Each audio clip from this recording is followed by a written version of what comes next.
Muito boa tarde para todos e todas. Hoje é dia 18 de novembro de 2010, quinta-feira. O verbete é 1751, 3 páginas, 34 elogias e 11 máximas. O tema é cabeça fria. A especialidade é a harmonopensenologia. Definição.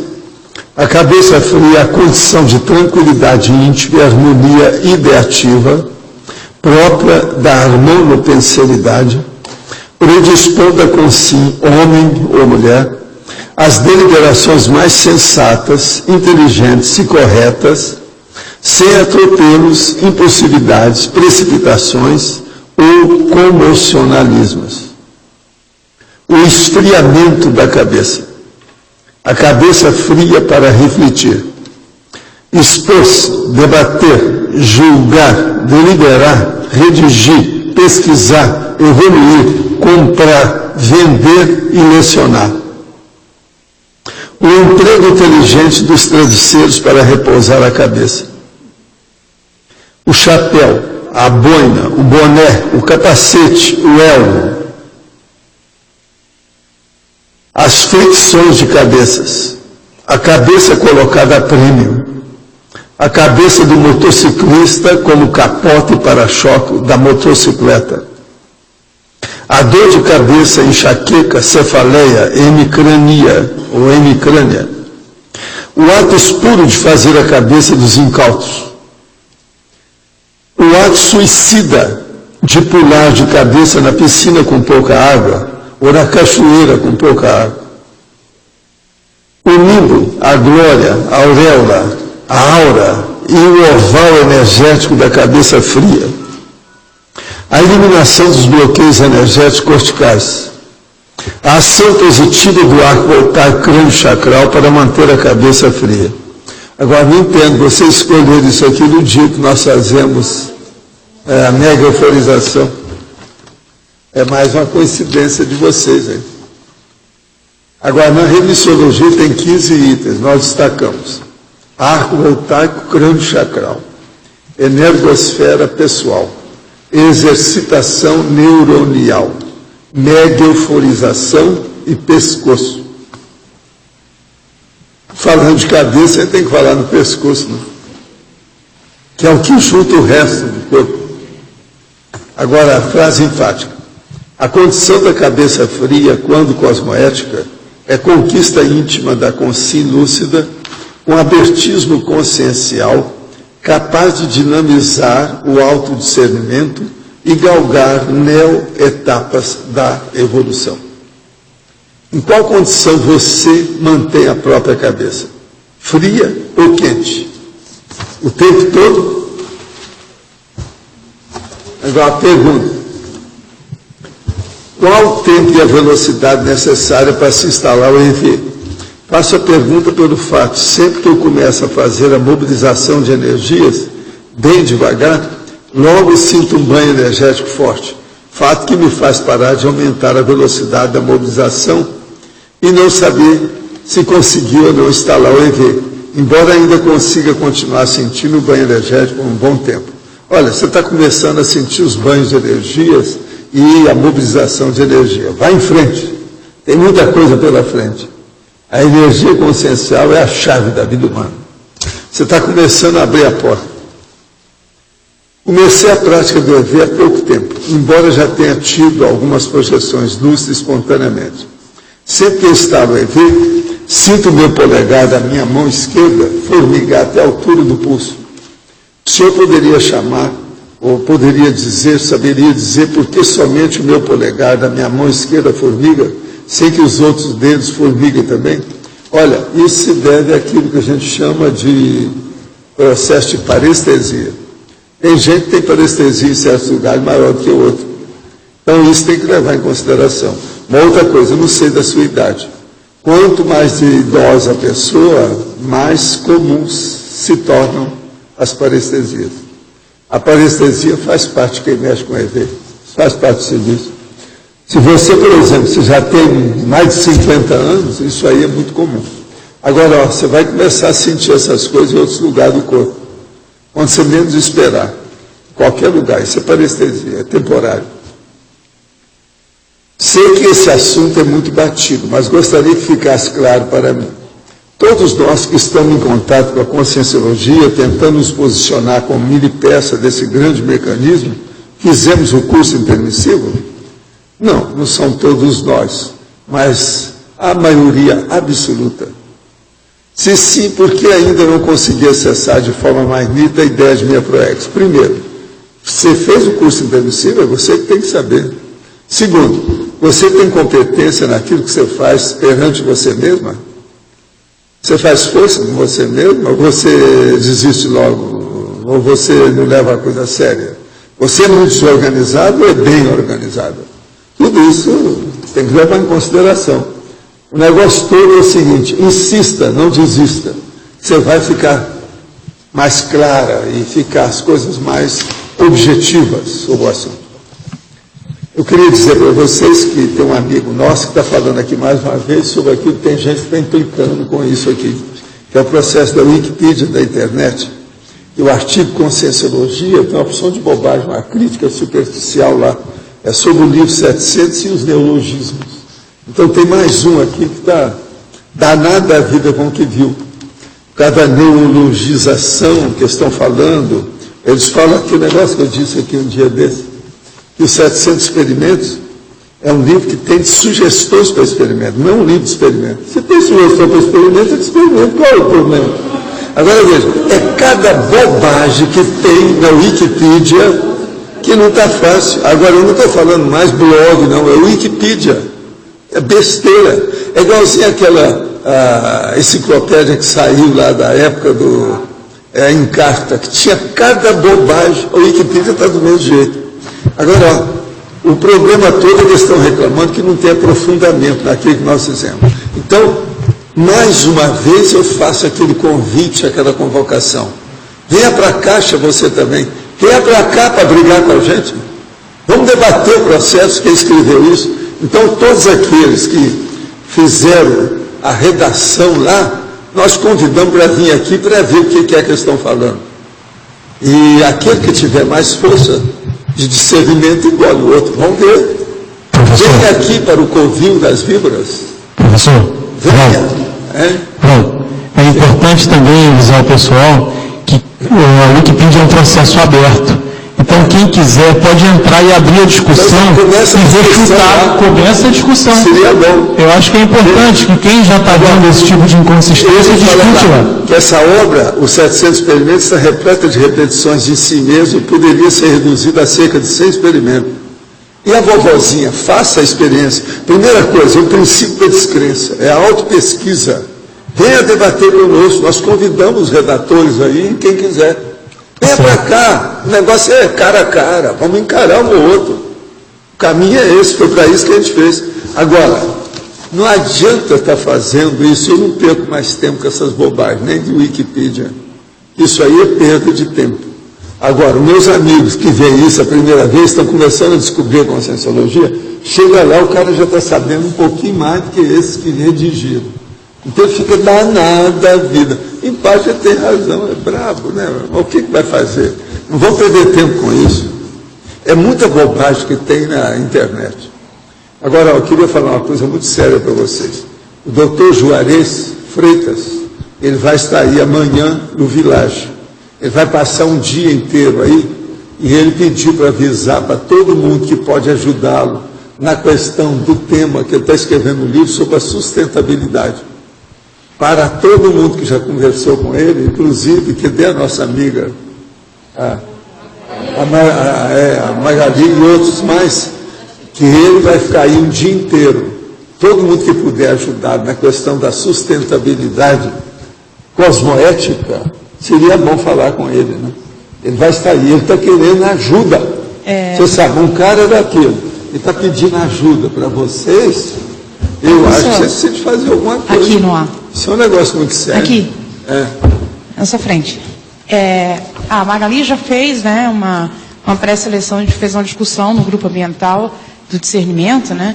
Então, elencou, de acordo Vocês com as vão entregar para eles isso? Ela está viajando, eu posso solicitar, entrar em contato com ela, ver se a gente tem como... Vamos dar um jeito para ajudar o Juarez. Então ele vai estar aqui até amanhã. Amanhã ele está aí. Eu acho que ele vai passar, e depois da manhã ele vai passar um dia inteiro aí também. Tá. Seria bom entrar em contato, ele está no Village amanhã. Tá bom. Tá certo? Eu falo, tá bom, obrigada. Há algumas tertúlias, o professor falou que quando começam a ocorrer pequenos acidentes com uma pessoa, que deve cronometrar para saber de quanto em quanto tempo estão ocorrendo. Isso é um fato, porque meu irmão que dissomou no acidente sexta-feira passada, vinha há tempos, é o mesmo daquele que a mãe mandou para nós, vinha há tempos sofrendo acidentes, cada vez mais próximo do outro. Pois é, mas você sabe que esse caso aí eu falei antes, o que ia acontecer. Agora, no último mês de vida foram aproximadamente 6, um deles com a própria morte do acidente. Ele caiu com ela assim que saiu da agência onde a comprou. Infelizmente não admitiu que era um aviso. Poderia aprofundar mais sobre essa circunstância? Como fazer para evitar que o pior aconteça numa condição dessa? Olha, a hora que a pessoa tem os avisos, ela tem que parar e fazer uma reformulação da vida. Nós chamamos isso de reciclagem existencial. Se ela não fizer, o negócio dá para trás. Porque isso tudo são avisos amparadores. Ele foi avisado. Agora, a primeira coisa é o seguinte, moto, quem anda de moto tem aquela condição fronteiriça ao suicídio. São pessoas que não incomodam com a vida humana, elas querem morrer. Porque a moto não dá segurança nenhuma para ninguém.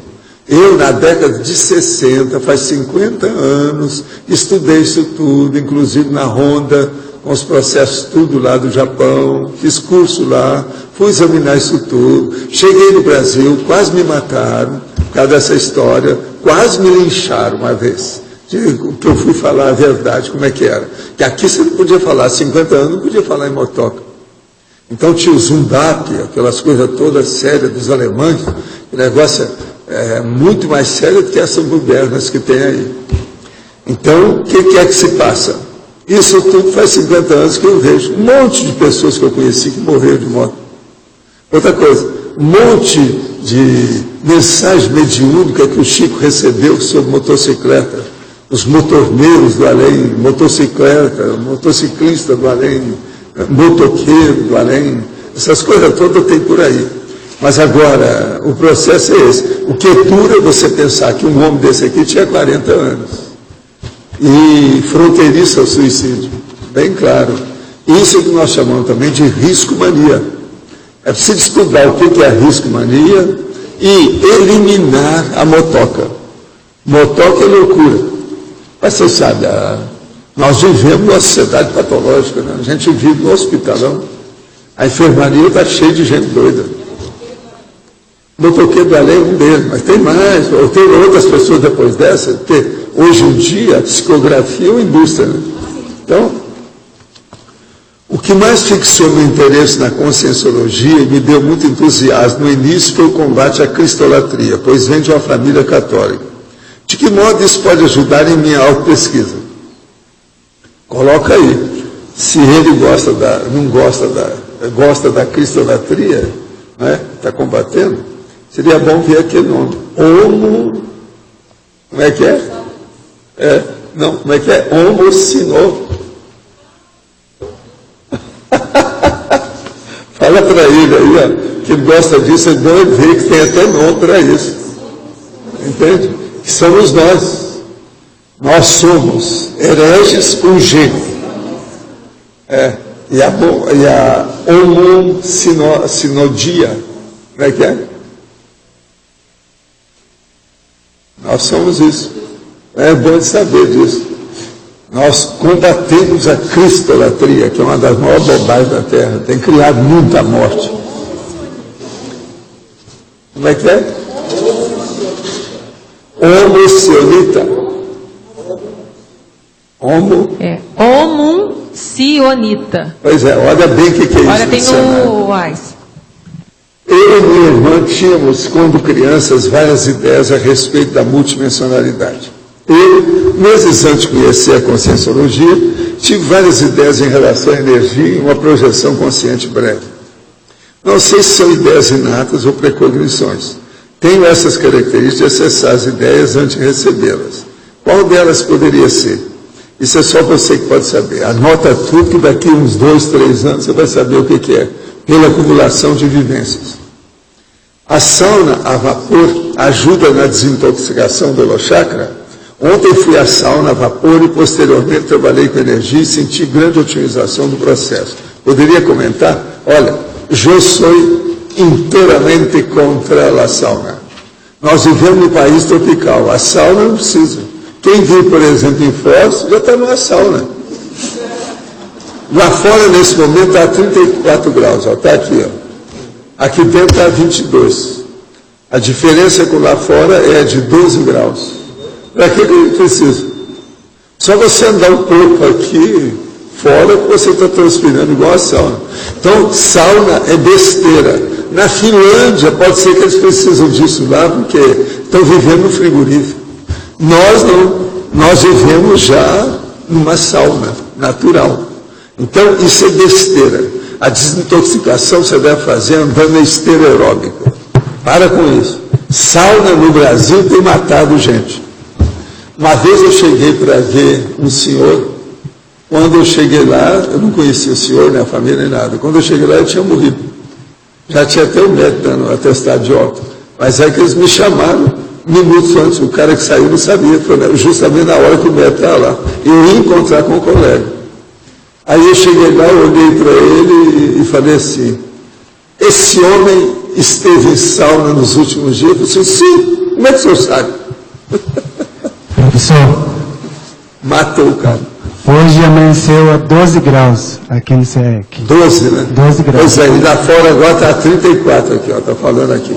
Uma outra coisa, a umidade do ar está a 45%, aqui dentro.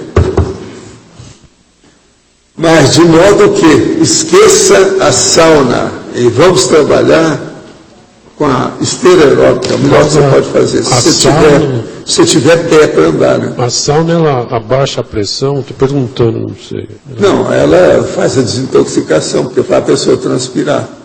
Mas agora o problema é que não serve pela temperatura que nós temos. Você sair da sauna, entrar num lugar que tem ar-condicionado, com essas coisas todas, no Brasil, ainda mais aqui nessa área, no Rio de Janeiro, por exemplo, é pior ainda. Pior é os caras com sauna no Rio de Janeiro, porque lá o calor lá é pior do que daqui. Porque lá é o calor dia e noite, aqui não, chega à noite esfrio. Lá não. Acompanhe seus vídeos sempre que posso e estou adorando. Frequento o Centro Espírita e estou fazendo um curso da doutrina espírita também. Estão para ir de viagem de Goiânia ao Rio de Grande do Sul e oramos para que tudo corra bem.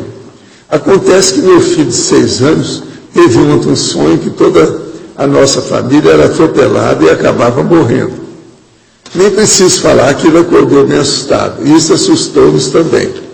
A pergunta seria, existe a clarividência das crianças? O que poderia fazer para nos proteger? Com certeza dirigirei com ainda muito mais atenção e cuidado. Olha aqui. Eu não posso falar muito nisso não, porque aos 3 anos eu comecei a falar as coisas todas para a minha família. Foi assim que eles acabaram criando um centro espírita depois. Esse negócio é sério. Criança não fala besteira, ela fala aquilo que ela vê. A besteira que ela fala é por inexperiência, porque ela não vivenciou aquilo. Então ela não tem noção do assunto. Li uma notícia sobre um grupo de mulheres que se fecharam numa mina no sul do Chile e começaram a fazer greve de fome, como analogia ao que aconteceu aos mineiros, que ficaram soterrados no mês passado. Esta ação é uma forma de protesto para pedir que seja reativado e inscrito no orçamento do Estado um programa de emprego de emergência para as áreas de construção e limpeza de destroços, suponho que devido ao sismo que ocorreu em fevereiro na mesma zona. Acha que, dada a situação atual, a ação dessas mulheres é a mais correta? E, dada a situação, não deveria esse programa existir? O que acha de toda a situação? Eu acho que greve é um direito que o povo tem, mas é preciso ver se a greve é lícita ou ilícita. Isso é preciso ver, o processo da licitude aí da história. Então, isso aí eu não sei, precisa examinar no local, a lei que existe, como é que é a lei da greve lá, etc. Tal. E ver a cosmoética disso tudo. O senhor poderia explicar na antagonismologia o antagonismo cabeça, essência, coroa, moldura. O problema é o seguinte, a cabeça, ela tem um conteúdo, que é a essência, o cerne. aquilo que está dentro dela. E tem a bobagem da aparência. Por exemplo, o rei coloca uma moldura na cabeça que é uma coroa. Isso é besteira. Então, por exemplo, aquele rei pode ser que não tenha nada na cabeça, não tem conteúdo nenhum. Quem manda a eminência parda através dele, o vice, ou alguma coisa nesse sentido. De modo que há uma diferença enorme do antagonismo. A cabeça, a essência e a coroa, a moldura. De modo que por exemplo, seja lá o que for, um chapéu bonito, uma tiara, uma coisa nisso é vovozinha, tudo é besteira. Interessa o que é que tem atrás da testa da pessoa. Uma outra coisa, nós temos aqui Primeiro Encontro da Paz. É um livro de 300 páginas. Reflexões conscienciológicas sobre a paz. 10 a 12 de outubro de 2009, do campus de Saquarema. Eles publicaram agora, o negócio foi do ano passado, eles publicaram agora em 2010. O Mário fez o prefácio do livro. Agora, é muita coisa interessante que tem nesse livro. Todo mundo está estudando paz e guerra, precisa estudar isso aqui. E é muito trabalho que tem aqui. Eu vou ler só alguma coisa. Autoconscientização multidimensional e pacificação íntima. A pacificação da paz. A vontade e priorização, base para a reciclagem e pacificação íntima. Pacificação íntima através do discernimento projetivo. Busca da pacificação íntima através do desapego cosmoético. Traforismo, otimização de talentos. Autopesquisa e pacificação íntima. E por aí vai. São dezenas de artigos que formam aqui esse trabalho muito bem bolado. Eu vou levar para ler, que me deram isso aqui agora. Ele acabou de sair. Agora, vale a pena ver os detalhes disso aqui. Primeiro Encontro da Paz. Reflexões conscienciológicas sobre a paz. Agora, outra coisa. Mandaram aqui para mim, o nosso amigo aqui, o Tiago Iturrier, você sabe qual que é? Aquele do olho grande, que fala muito e que tem trabalhado demais. É um dos caras que tem feito mais reciclagem do povo que tem vindo aqui, é o Tiago. Então, ele mandou O Poder do Santo Daime, da Arneide Bandeira Semin. É uma besteirada esse livro. Se alguém quiser ver, isso vai para a Oroteca, lá para colocar mais um das coisas do Santo Daime. Tá certo? Agora, espera só mais um pouquinho, que tem mais um. José Bové e François Dufour. O mundo não é uma mercadoria. Os camponeses contra a comida ruim. É a editora da Unesp. Estou estudando aqui o processo e foi publicado. Quem mandou isso aqui para mim é o nosso amigo Sampaio, lá de Londrina, que ele trabalha lá nas coisas da universidade. Então, hoje, eu recebi aqui 5 pessoas de lá, e ele mandou, através dessas pessoas, esse livro aqui para nós. O livro é interessante para ver o processo da esquerda brava. Vocês têm uma ideia? Quem faz a apresentação aqui do verdadeiro prefácio, sabe?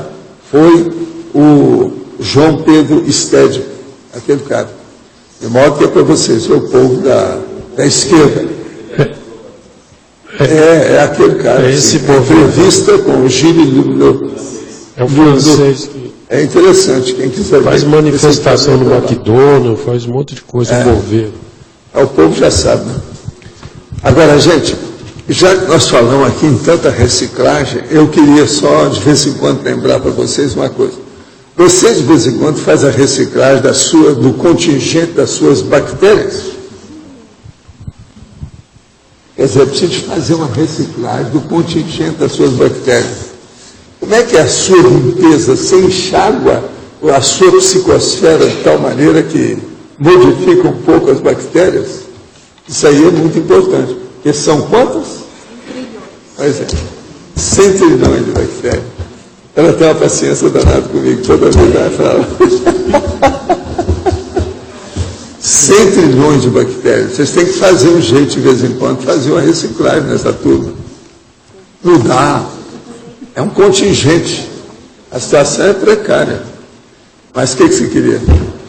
Valdo, que eu tinha falado com você, eu sou coordenador financeiro da Editares. Sim. E eles, em reunião lá, resolveram me colocar aqui como porta-voz do seguinte: eu estou falando aqui dessa enciclopédia eletrônica 2010. Não sei se pode aparecer lá. Essa, que é a 6ª edição, 2010, que é o CD-ROM. Agora, CD-ROM.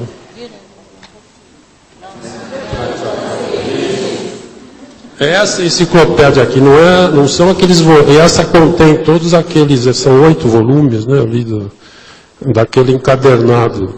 Ela é de grande utilidade, mas eu não venho aqui só hoje para falar da utilidade dela, que é o foco principal aqui é o seguinte: existe essa cópia generalizada, pega um CD-ROM desse e fica passando para vários computadores. Isso aí não existe um bom tom cosmoético nisso. Por quê? Esse dinheiro que entra da enciclopédia lá para Editares, eu como sou do financeiro vejo bem isso, o dinheiro da Editares, ele é minguado, ele não tem capacidade, a Caixa não tem capacidade de editar muitos livros de uma vez. Então, eu não sou importante a Editares, porque ela é um meio de se atingir, de agilizar a Mega Gescom. Aí a Editares tem uma importância tremenda. Eu não sou nada. Agora, essa cópia generalizada para vários, isso aí não é cosmoético, não existe bom ponto cosmoético nenhum nisso. Esse dinheiro que entra para Editares, ele é importantíssimo para agilizar a edição de livros, né? Quanto mais dinheiro entra, e não existe, como muita gente já me andou perguntando, não existe dinheiro sobrando na Editares de jeito nenhum. E o dinheiro é usado quase que tudo em função dos livros, né? O que se compra lá de algum equipamento é o mínimo necessário, não existe nada disso de esbanjar dinheiro. E ali eu tenho uma rigidez bem grande no financeiro, que dinheiro ali tem que ser controlado ao máximo. E tem que ser, porque está minguado, né? Agora, independe de mim, a importância da Editares da Mega Gescom. Então, nós pedimos encarecidamente que quem comprar esse CD-ROM, ele baixe só no computador dele. Não comece a passar para um monte de gente, né, como a gente já sabe que está acontecendo, que isso vai prejudicar muito. Esse é o jeitinho brasileiro. É isso. É o jeitinho brasileiro. Aliás, você sabe que uma das piores pessoas mais burras que eu conheço é o plagiador que copia errado.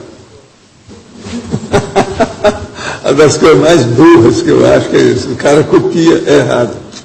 E a gente vê isso até na escola. O cara que passa a cola para o outro, ele copia errado.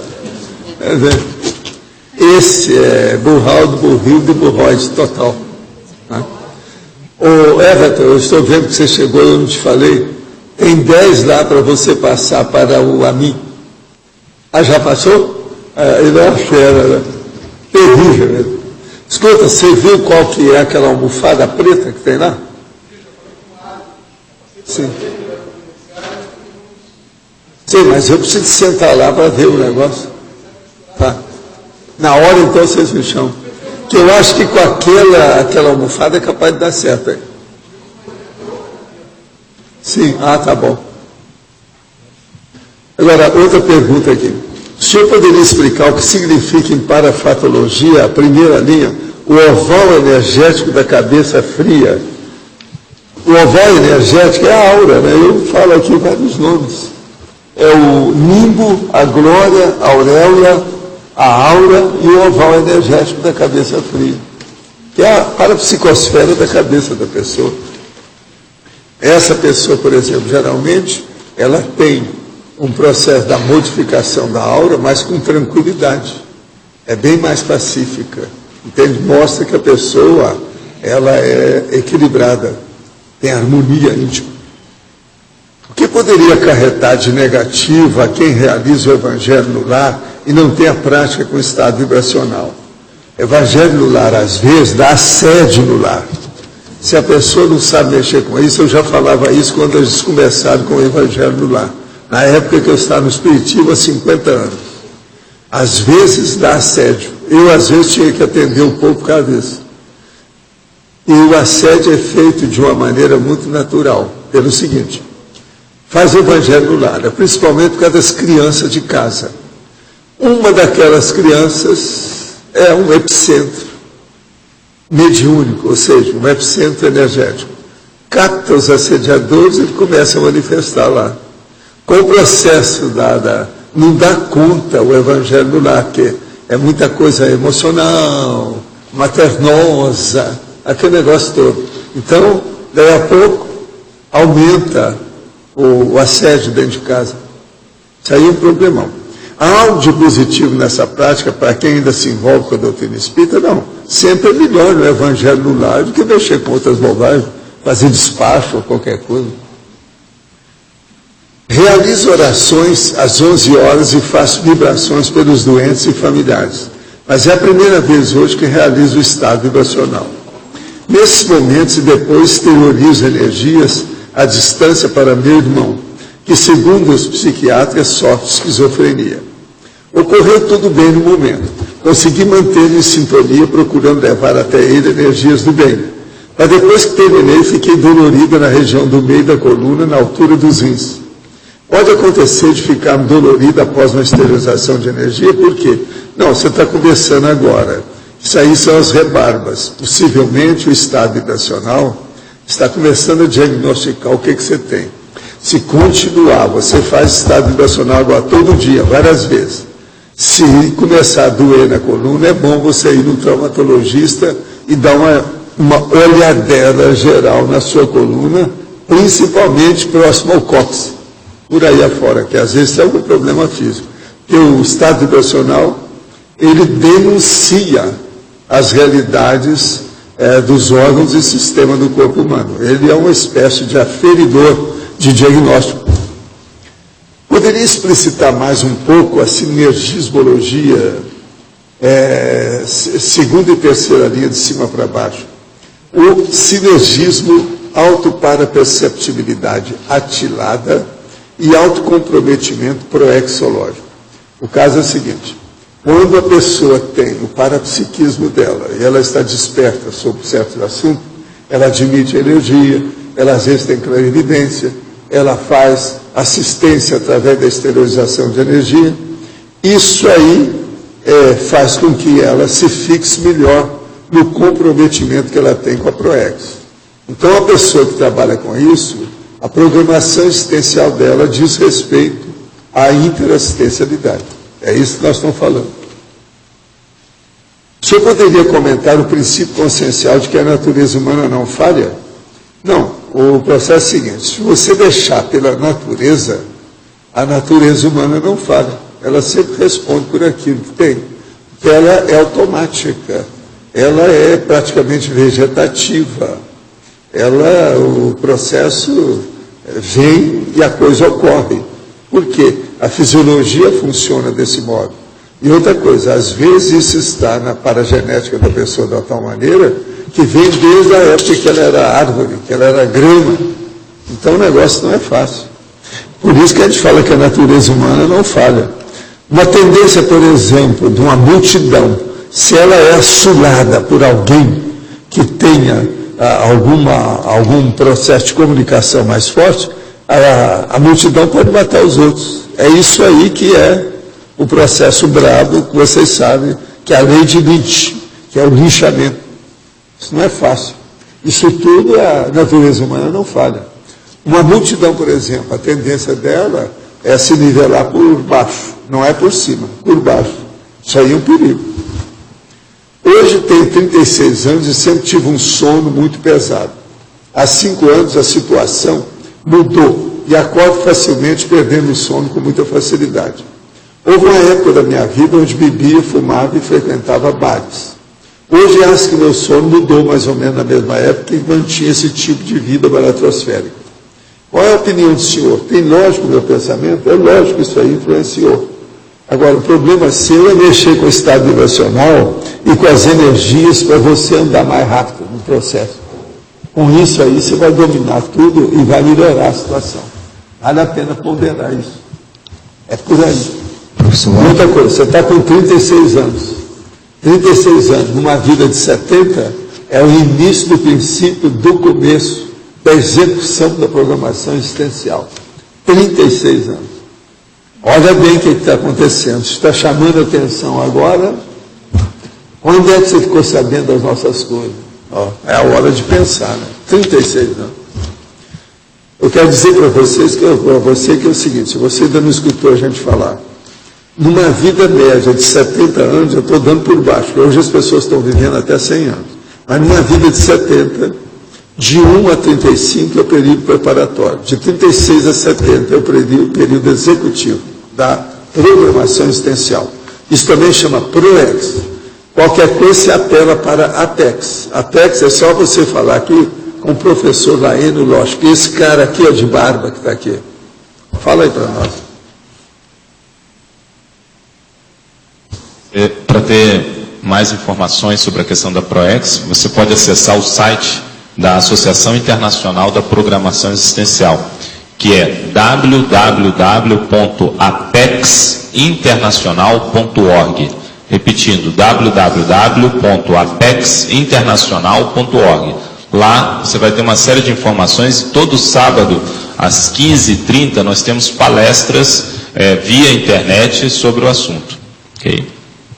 Luiz, pode falar. Professor Waldo, o que conta mais no atingimento da cabeça fria? São as novas experiências que a pessoa vai ter na vida dela? Ou seria o curso intermissivo que ela fez? O que provoca mais mudança nesse atingimento aqui? O que provoca mais a mudança é a pessoa começar a dar mais importância, relevância, dar mais atenção à pensenidade, à autopensenização. Isso pode ter acontecido durante o curso intermissivo, mas o problema é que ela vem para cá, precisa ver como é que está o corpo, a mente, o cérebro dela hoje. A reação com essa condição hoje é que mostra o processo da autopensenidade. Essa autopensenidade é que faz a cabeça quente ou a cabeça fria. Então eu preciso de ver, né, o que é hoje. O curso intermissivo, é lógico, ajuda muito. Mas você não pode dizer que tudo seja responsável, que ele seja responsável, não é bem. Que varia. As doenças, os acidentes que a pessoa tem para chegar até esse nível que ela descobriu a conscienciologia aqui, tudo precisa examinar, né? Ver como é que é. Uma pessoa que tem mais interprisão, grupo kármica, ela tende a ter mais sofrimento, mais problemas de relacionamento. O conflito dela é maior do que os outros, né? Então, esse conflito que é o percalço, a diversidade, a infelicidade, a amargura, às vezes a angústia, a melim, tudo isso aumenta com o processo. Uma outra coisa muito séria é o seguinte: o mal da maioria de tudo isso aí, Luiz, é a delinquência, é a ilicitude, é o ato criminoso, de algum modo. Criminoso suave ou criminoso denso, profundo, sério, avançado, hediondo. Então, isso tudo é que tem que ver. Quanto mais depressa a pessoa deixar essa condição da delinquência, ela recuperar, retificar, fazer um esforço de limpar isso, mais depressa ela alcança a cabeça fria. Agora, a cabeça fria é justamente o contrário, por exemplo, de uma série de condições. Olha só, conflituosidade, cabeça quente, cabeça oca, cabeça vazia, cabeça de vento, vácuo intraconsciencial, amência consciencial, consciência em megafoco, vida humana irracional, alienação pessoal, sobernal e a psicastenia. Tudo isso está aí dentro. Agora veja, é muita gente com essas coisas. De modo que o problema nosso era se tivesse assim um dado, uma espécie de termômetro, você ia colocar na entrada do jardim da sua casa, você coloca um termômetro, a pessoa passou ali, então acusa lá dentro. O nível de quentura da cabeça dele é tanto. Aí você já fica sabendo quem é, para ver quem é com quem você está mexendo. Mas é que não tem jeito de fazer esse termômetro encefálico, entendeu? Nem aquele que tem no aeroporto, que examina tudo você, não vê se a pessoa está de cabeça fria ou não. Agora, a cabeça quente, de vez em quando, eles vêm. A hora que a pessoa começa a brigar com o povo da alfândega, né? Então você vê que esse aí está com a cabeça quente. Isso fica bem claro. Agora, a cabeça fria, não, há muito mascaramento. A pessoa, às vezes, está tiririca. Tiririca, eu não estou falando do palhaço, não. Dentro dela. Ela está tiririca dentro dela. E, no entanto, não parece. Ela não mostra. Entende? Isso aí é um dos piores tipos. Então, por exemplo, uma pessoa pode ter uma cabeça aparentemente fria. É o carrasco, por exemplo. Você veja bem, um carrasco que tampa a cara, para não ver a cara dele, ele sabe que está fazendo um troço errado, porque ele não quer nem que os outros vejam quem é ele. Veja bem, é uma coisa muito estranha no carrasco. Por exemplo, o cara veio estudar, chegou para mim e falou assim, Bob, eu estou começando a estudar o serial killer, que são os homicidas seriais. Então, o que você acha que eu devia estudar junto com isso? Eu falei assim, tem 2 que você precisa estudar que não pode esquecer. Um deles é o atirador de elite. O segundo é o carrasco profissional. Agora, se você quiser, tem um outro derivado, um terceiro, que é o torturador. Esse também tem que entrar nisso. Com isso aí, você vai estudar 4 grandes personalidades da humanidade. Estão na história humana, mais do que um monte de santos, etc. Tal. Esses caras aparecem. Desde o Torquemada, dentro da religião, desde aqueles caras que faziam os processos das predações de populações inteiras, né? Tem um monte de gente assim, desde Ivan o Terrível até aqueles outros caras da Idade Média. O que tem? Sim, e lá eles mostram 40 depoimentos de criminosos. Mas é que você vai ver, eu estive lendo alguma coisa, eu nem li tudo, porque tudo é mais ou menos igual. São pessoas que não têm nenhuma formação cultural. Então você vê que ela só pensa daquele modo, são vegetais. Agora, é o vegetalismo da sociedade humana. Por isso que eu acho que a educação devia ser imposta. Todo mundo tinha que estudar certas coisas do curso primário, sério. Devia ser obrigatório. Eu sempre achei isso. A educação obrigatória. E outra coisa, o Estado tem que superentender isso, porque isso é erro, deficiência, omissão do Estado. E outra coisa, por um lado fazer isso, por outro lado, acabar, eliminar com a pena capital, a pena de morte. Acabar com isso. Isso aí também é homicídio do Estado, não dá certo. Eu, por exemplo, eu sempre achei que eu tenho umas ideias sobre isso, né? Eu já falava quando eu frequentava os presídios lá para fazer assistência. Que é o seguinte, coloca a pessoa na prisão perpétua. E ela vai melhorar as condições da prisão dela se ela fizer, vamos dizer, o trabalho, mas veja, o voluntariado interassistencial. Então ela tem que fazer isso. Ela fazendo isso aí, então teria que fazer a cotação disso. Então, por exemplo, a pessoa melhorou, ela fez isso aqui, ela vai melhorar um tanto aí onde a prisão dela. Como é que é? Tudo ela vai melhorar. Vai chegar um ponto que ela vai ter uma vida mais ou menos normal, mas isolada. Então, a prisão perpétua pode ser uma coisa muito séria. Agora, tem que começar rigorosa, braba, uma prisão perpétua mais braba possível. Entende? E aquilo vai suavizando, suavizando. Ao passo que a pessoa mostra o serviço dela. Agora, esse serviço é que eu acho que melhora. Agora, não pode pôr religião nisso, nada de J. Cristo, não pode ter nada dessas coisas, não. É falar com a pessoa para ela raciocinar de acordo com o Estado. Dentro da democracia pura, branca, clara, direta. Isso aí eu sempre pensei que o melhor que tem para a prisão seria isso. As prisões do jeito que tem são todas erradas. Agora, isso de fazer um voluntariado gradativo, entende? Que vai fazendo a diminuição, a minimização da pena e do processo de acordo com aquilo que ela faz. Mas a pessoa ficou na prisão perpétua. Ela nunca vai sair de 4 paredes. Ela vai trabalhar em 4 paredes, às vezes dentro de dependendo da função dela. Mas ela não vai sair dali. Eu acho que isso o Estado poderia ganhar muito e ampliar o processo da produtividade da população. Ia melhorar demais tudo que tem por aí. Agora, isso tudo tem que ser feito. Leis que precisam ser feitas, princípios que têm que ser criados nesse sentido, para fazer a comutação da pena. Lá no discernimento, a gente está iniciando o trabalho, o Alexandre Dung está fazendo, encabeçando esse trabalho de a gente criar um hub, que seria um espaço de empresas, onde elas pudessem trabalhar num espaço comum e ampliar o processo do sinergismo, da criatividade.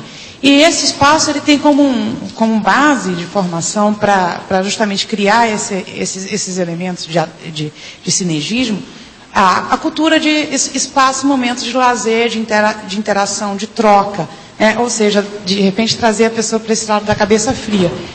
No convencional do Hub, eles fazem isso com café, com trocas que estão dentro desse meio social comum. Que técnica a gente pode aplicar aqui da Conscienciologia para colocar num empreendimento desse que pretende assim criar essês aqui mais... Não, é mostrar o problema do rendimento evolutivo da pessoa se ela trabalha em função dos outros. Se ela faz a interassistencialidade, tudo melhora. Então a pessoa, ela fez um erro, aquilo é contra as pessoas e o Estado. Ela agora vai fazer um trabalho para recuperar isso. Ela vai trabalhar em favor das pessoas e do Estado. Só isso, é só pensar agora. Agora, a criatividade vem de acordo com as necessidades daquela injunção, aquele contexto, aquele modo que a pessoa está, aquele contingenciamento da prisão da pessoa. Por que ela chegou lá? O que ela faz? Quanto tempo ela vai ficar? Agora, o ideal é a prisão perpétua. A pessoa vê que ali ela tem que resolver o negócio com ela. Agora, um trabalho de voluntariado desse faz a pessoa pensar demais. Cedo ou tarde ela vai se arrepender. Com isso, o que vai acontecer? Você vai evitar que ela vá para a baratosfera quando ela dessomar. Porque assim... Ela já vai melhorar. Na realidade é a única saída que tem. Que o problema é o inferno de Dante. Pois é, não, a prisão perpétua acabou, é perpétua mesmo. Ela tem que melhorar. Aquilo tem que pôr isso na cabeça. E acabou. Agora, nada de matar a pessoa. Porque a ideia é justamente a pena capital, a pena de morte é que tem que ser eliminada. Isso aí é o homicídio do Estado, está errado. E eles arranjam tudo quanto é demagogia para expor o processo. Essa besteirada vem de muito tempo. E não dá certo, tem muita coisa errada nisso. Qual foi o pior cara da Revolução Francesa? Robespierre. Foi ele que era contra a pena de morte. Mas ele foi guilhotinado também. Então, mas por isso que eles falam que tem um princípio que o Bob gostava muito de falar. A Revolução, a primeira criação que ela tem, o primeiro efeito que ela tem é matar os seus criadores. Você está entendendo? A Revolução mata quem cria. Agora, veja, ele foi sanguinário, ele piorou tudo, fez até tortura, milhão de coisas. Agora, veja, tem um cara que passou a vida dele toda usando todos os recursos que ele tinha para combater a pena de morte. Victor Hugo.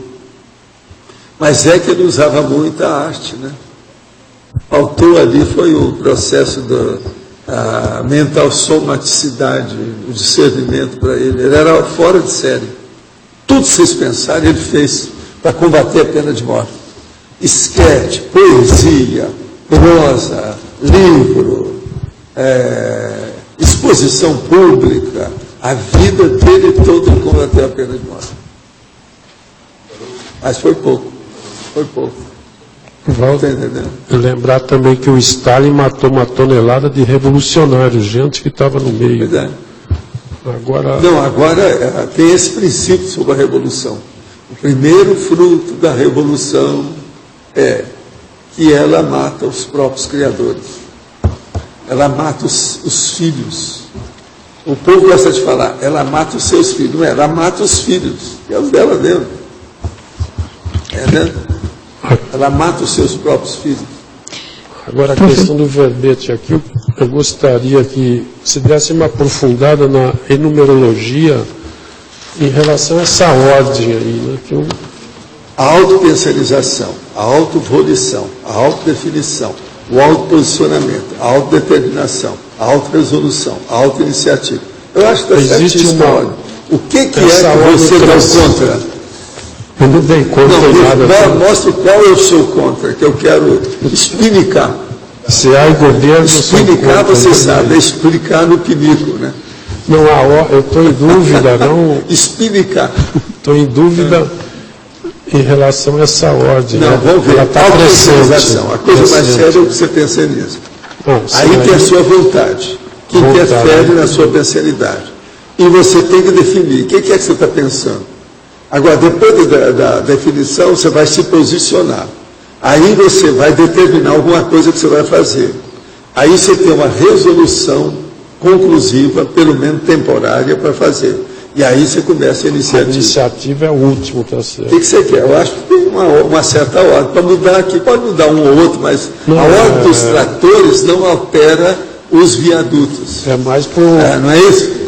É mais a ordem dos tratores não altera os viadutos. Não. O seu trator pode estar na frente, atrás, de qualquer maneira. O viaduto fica do mesmo jeito. Se ele é bom, porque senão ele não existe. Que às vezes pode cair tudo de uma vez só. Não, pelo que eu vi, existe uma ordem lógica, assim. Eu não... Se houvesse alguma coisa que eu discordasse, eu ia falar, não é discordância. Mas alguém aí discorda disso, pode apresentar. Quem discordar, levanta o braço. Que nós vamos tentar explicar mais. Quem mais? Além do Avidário, quem mais? Tem mais alguém? Professor, aqui no B. Eu queria voltar para aquela questão que o senhor estava falando do carrasco, né? Que sabe que está fazendo algo errado, o uso do capuz para esconder, né? Aí, uma dúvida que eu tive, até durante essa jornada que a gente teve lá na Jornada da Saúde, que eu fiquei na mesma mesa, eu estava falando da superação do belicismo, né? E estava o Cristóvão falando da questão do autismo e a Anne Catherine falando da questão da dificuldade de acessar os próprios sentimentos, emoções e tal. E aí nessa mesa veio a ideia para mim que talvez essa dificuldade, até conduzindo ao autismo, que a base poderia ser o belicismo, que a pessoa, para ela conseguir fazer aquelas maldades todas, ela tem que começar a fazer uma desconexão.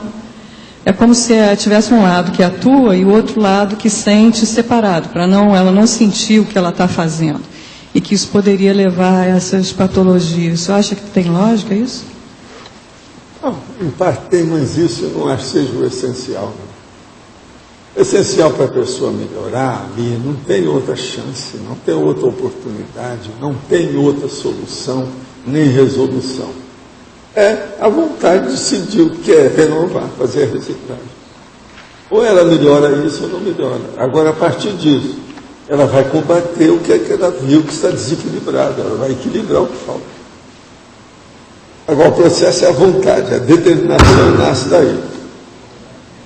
Não, é que eu diria que isso poderia definir uma causa, né? E aí faria mais fácil a causa, às vezes, não é só isso, tem muito mais coisa atrás. Tem muitas outras opções. A maioria começa por medo.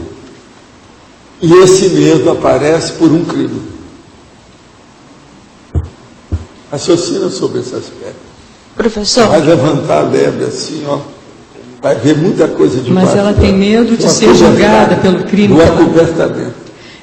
Então ela tem medo de ser julgada. Ela errou alguma coisa, aquilo foi acobertado, e ali aquilo criou uma condição de intranquilidade, de insegurança íntima. Essa insegurança acaba aparecendo dentro de um processo psicossomático, que é aquela comoção ou emoção mais própria do locus menor de resistência dela. Então, aquele local de menor resistência é que... E aí ela, tipo, se torna agressiva para defender esse ponto. E outra coisa, uma mentira para o dentro, ela existe cada vez mais. As camadas, você está entendendo? De mais mentira. Né? Isso é um problema. Mas isso acaba gerando a pessoa, porque ela esconde tanto que ela esconde dela mesma, né? Isso se torna aquele nó gordo que ela desconhece. E isso pode ocasionar uma questão de problema de comunicação interno, né? Dela com ela mesma. Agora, você veja, a vida está cheia disso. Sabe onde é que eu vejo que tem mais isso? São os artistas. Por exemplo, eu fico pensando, vamos pegar aqui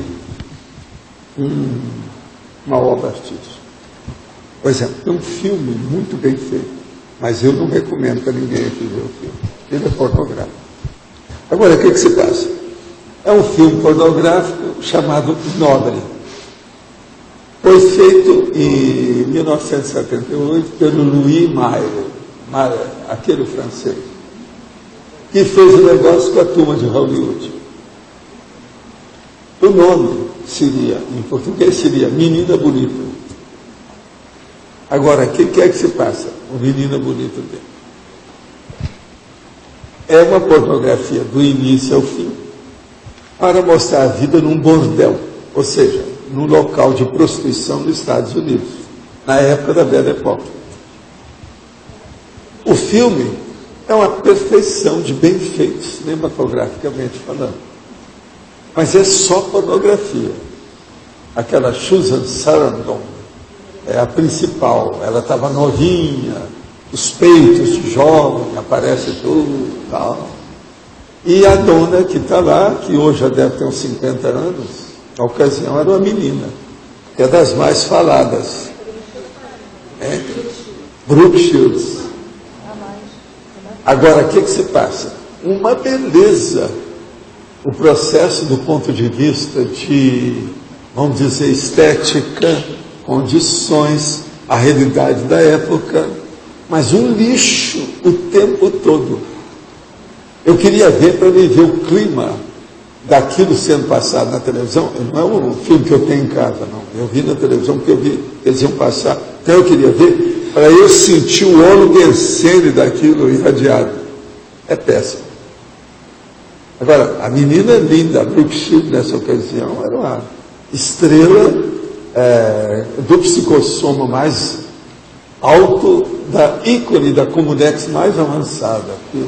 Aquela materialização perfeita. Mas agora, lá no filme, ela faz o papel de uma menina de 12 anos, que estava na época das ninfetas, aquele negócio todo. Então ela tinha 12 anos, ela não tinha nem peitinho, ela não tinha seio ainda. Parece ela lá pelada, o negócio todo. Ela não tinha nem seio. Mas já estava na fase. Então tem o período, a grande manifestação do defloramento dela no filme. Quer dizer, uma pornografia crassa, mas feita com todos os requintes da arte cinematográfica, de vomitar. Então agora eu vejo, esse Louis Malle, eu nem sei se ele ainda vive ainda, o francês, o Maille, como é só. Um dia ele vai ver a besteira que ele fez. Até lá, você já pensou as multidões que aplaudiram esse cara? Pensa nisso em matéria de emoção. Como é que vai ser na próxima vida? Acapite? Você vai começar a entender o que eu estou falando. Mas, então, como é que ele vai ser? Fechado? Não, eu te pergunto, né? Não. Preciso saber, a primeira coisa, a hora que teve esse filme, eu preciso ver os outros filmes que ele fez. Tinha mais algum nesse sentido? Que às vezes agora é pior, é mais embaixo, é pior do que isso. Pensa bem, como é que fica? Porque negócio não ele vai fácil. Caminhando e a baratrosfera com ele. Agora então, primeira conclusão que você chega disso tudo. Não adianta nada sua arte pela arte. É aquele negócio, l'art pour l'art. Isso é do francês. Outra coisa, não adianta nada você exaltar e apresentar uma estética maravilhosa, tudo bonito. Não quer dizer nada. Um cara uma vez chegou para mim e falou assim, Valder, eu queria saber de você uma coisa. Na baratosfera tem coisa bonita? Eu falei assim, ixi, maravilhosa. Tem coisa de arrasar. Tudo que você conhece em matéria de beleza. Agora, chega perto. Então eu comecei a falar para ele sobre as energias amarelosas dos mega assediadores. Eu já via isso quando era pequeno, menino. Uma energia amarelosa. Eu falei assim, mas como é que é esse amareloso? Eu falei assim, você já estudou pus? Você entendeu? Aí o cara entendeu o que eu queria falar. Então, por exemplo, esse filme é justamente isso. É impressionante. E o ambiente que cria. Eu procurei sentir, exteriorizar a energia, participar do negócio daquilo que o povo que está entrando ali. É terrível. Agora veja, uma pornografia racée, que seria em francês, não é isso? É isso? Francês? Racée. Quer dizer, raffiné. Você tem uma vergonha, gente. Uma vergonha esse negócio desse filme. Não, foi ele que escreveu junto com a mulher. Tem uma mulher também que ajudou. Agora, tem uma série de condições nisso aí. Então, pensa bem nisso aí, como é que vai dar. E como uma consciência como essa, como é que pode evoluir? Ela vai ter que ir até o fundo, por exemplo, numa próxima vida, ele não vai fazer isso mais. Isso aí vai criar tanta repercussão, aquilo que eu chamo de revertério. Vai ter tanto revertério, que a resposta do que ele fez, que ele vai arranjar muita cicatriz do psicossoma. Então, por determinismo, ele vai vir com uma vida toda presa. Então, por exemplo, o sucesso dele, o êxito, a condição de ícone ou de ídolo cinematográfico, da condição, nada disso tem valor. Tudo é bobagem, tudo é aparência. O problema é a reprodução daquilo nas pessoas. Agora, aquilo ali, gente, nada mais é do que uma exaltação do bordel, da prostituição. Qualquer um que for ver o filme, friamente, com cabeça fria, do jeito que eu estou falando, vai ver isso. Agora, são personalidades lindas. Agora, veja, às vezes, nos filmes pornográficos, tem as mulheres mais bonitas. As boazudas, mais sexy, mais jovens, às vezes são nos filmes pornográficos. Quer dizer, junta a fome com a vontade de comer da baratosfera. Sabe como é que é? A Brooke Shields é bem alterada, né? Ela nunca mais conseguiu... Agora, ela lá é uma menina de 12 anos, fechar o comércio, perfeita, matéria estética. Outra coisa, ela tem uma boa atriz. Ou tudo, gente, grande atriz, né? Grandes atores, sério. Agora, o ambiente que eles criaram, você há de ver os carros da época da Belle Époque, perfeito. A rua, a casa, local, perfeito. O filme é muito bem feito, entende? Mas agora, é essa droga total que a gente vê por aí. Pornográfico. Agora, pior da história, não falei, agora eu vou dar o pós-escrito. Sabe a censura? 12 anos. Gente, tem até o defloramento da Brooke Shields. 12 anos. Pedofilia mais ampla, clara, aberta. E sabe quanto que ela pagou? $400, porque foi feito o leilão. Ela presente, tudo. Tem lá a cena, está tudo lá. Agora, eu não lembro de ninguém meter o pau nisso para valer depois dessa história. O filme está passando até hoje. Está no horário nobre, ninguém está ligando para isso.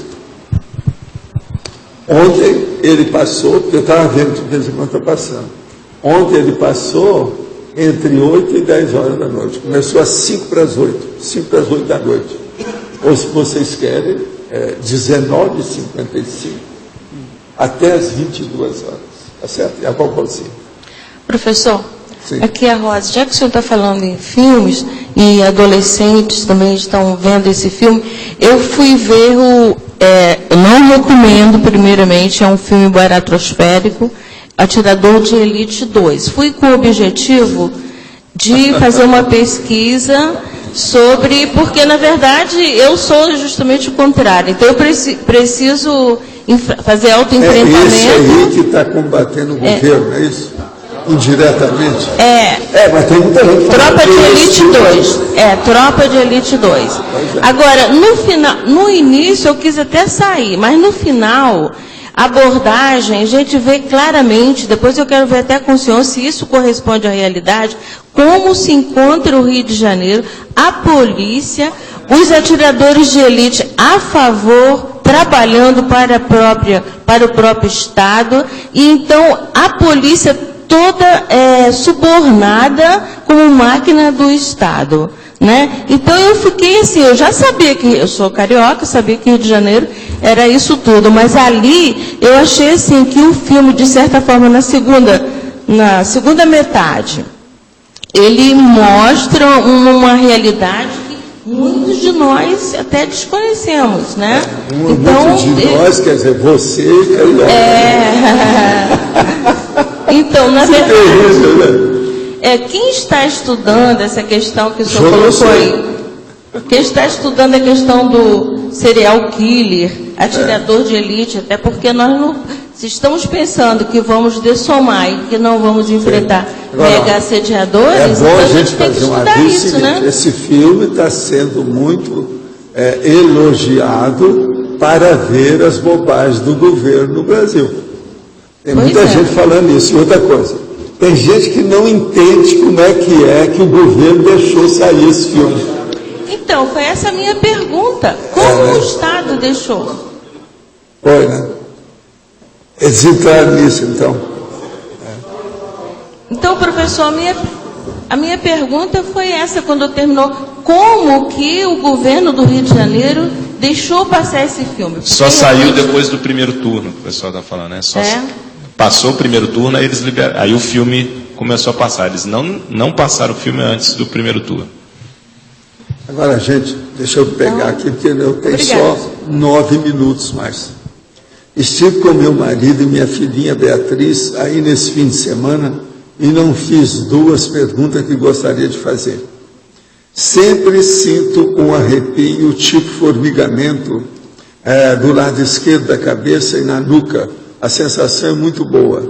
O que posso fazer quando tiver essa sensação? Pode ser alguma consciência que me acompanha às vezes? Pode. Agora veja os resultados disso.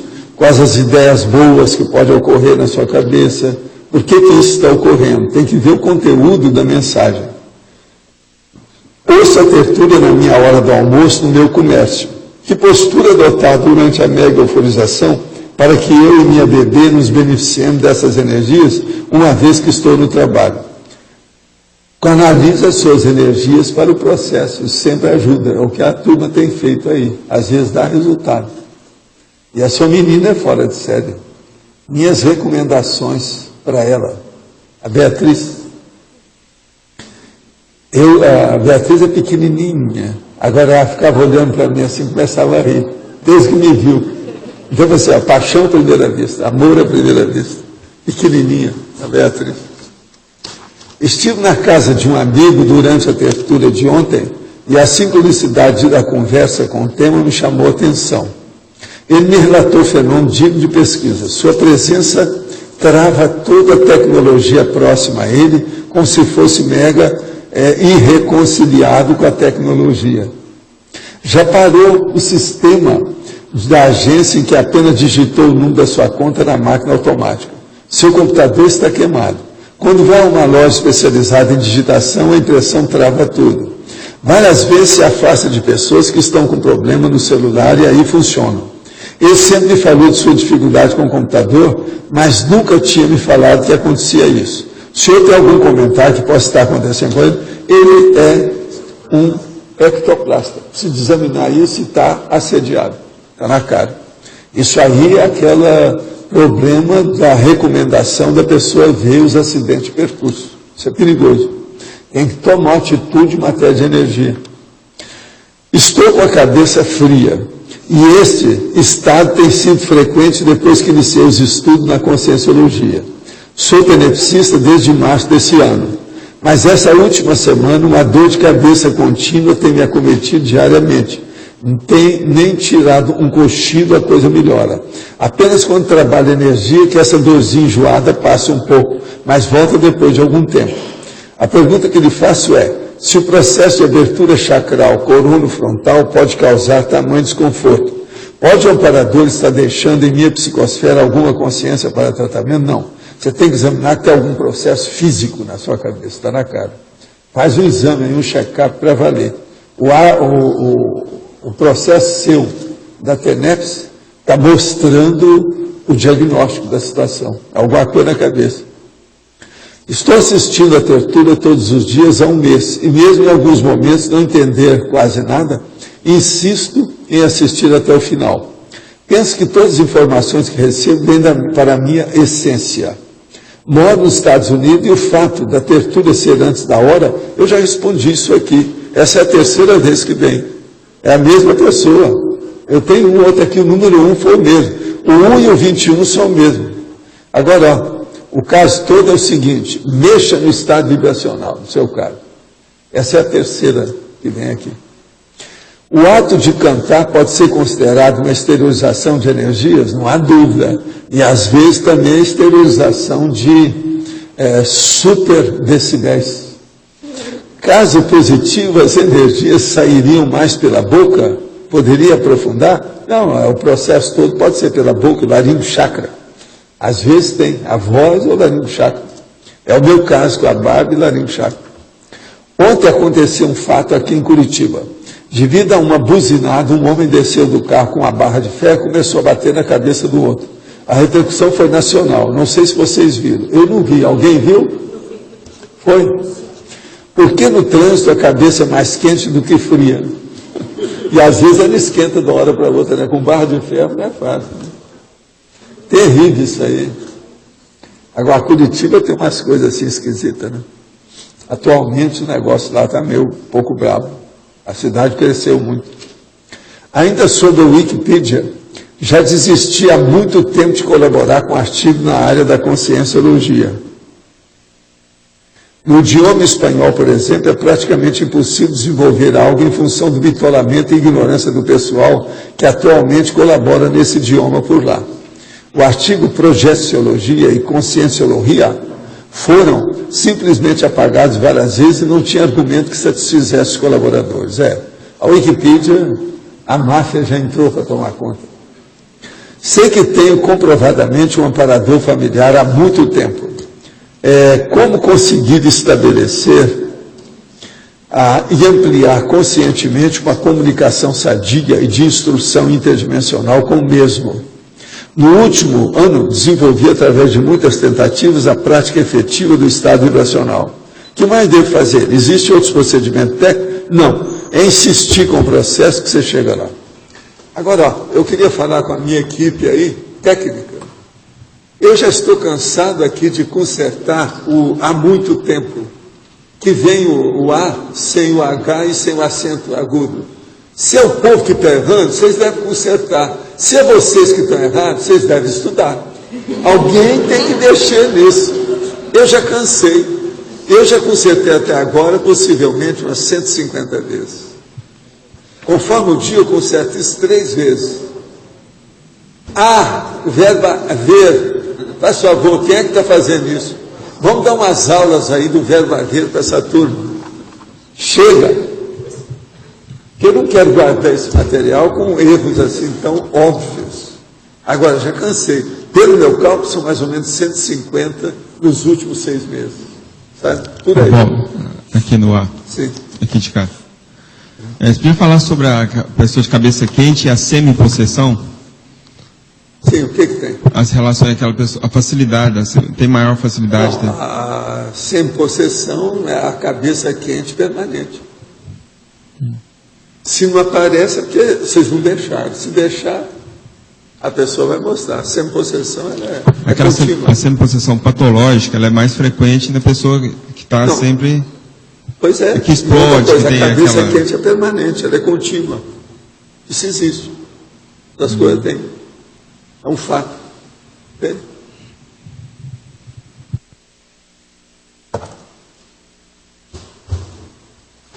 Eu acho que está na hora.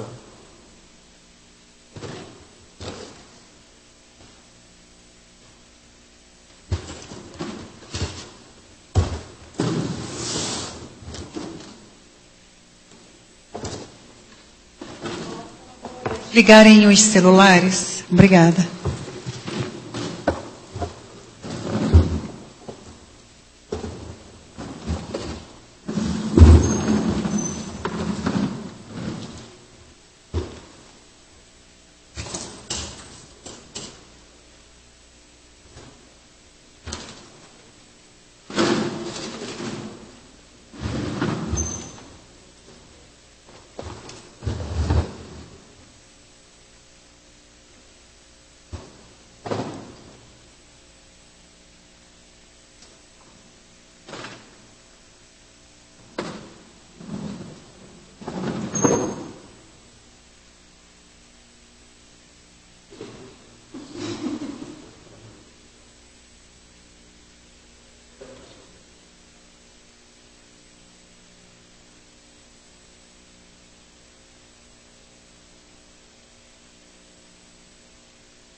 início eu senti uma batida forte no cardio, certo? Depois foi acalmando, mas o que mais eu notei foi como se fosse um turbilhão, um remolino, né? Como se diz em espanhol. Um turbilhão muito forte, principalmente na cabeça, o tempo todo, trabalhando muito na cabeça e principalmente no coronochakra. Ou seja, eu tenho praticamente o 80% do tempo eu sentia esse turbilhão forte, ou seja, no corpo todo, mas principalmente na cabeça. E dentro da cabeça aqui no coronochakra. E depois escutava detrás de mim umas vozes falando. Não, isso foi praticamente o tempo todo. Mas depois o negócio acalmou. Muito bem. Você me achava? Como é que você passou? Então, o que eu percebi foi, bom, no começo o cardiochakra, né? Como sempre, né? Por enquanto. Aí, depois eu comecei a perceber mioclonias. Os olhos, eles ficavam propagando. Comecei a perceber muito mexer na cabeça. Vinha muito a ideia de Latinoamérica. Ideias assim, sabe, paz, guerra, essas dicotomias. Ideia de Córdoba também, diferentes locais lá. E isso, bastante mioclonias. Muito bem, Natália. Mas agora você está bem, né? Está bem. Então, foi bastante intenso também, percebi no início, ritmos assim, de 4, sabe?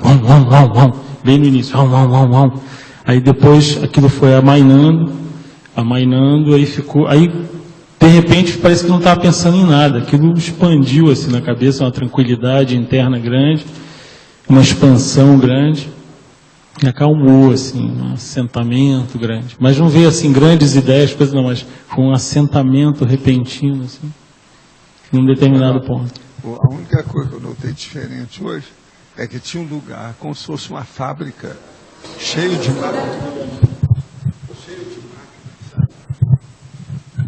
Como se fosse uma fábrica mesmo. Cheio de máquinas, instrumento, as coisas tudo funcionando, com um monte de gente. E eles estavam mexendo em algumas máquinas. Eu vi umas 3 máquinas, aquelas de série, fica assim, e eles trabalhando ali. Mexendo com energia lá. Agora, não sei onde é. Eu tentei ver se via, mas o negócio foi flash, muito rápido.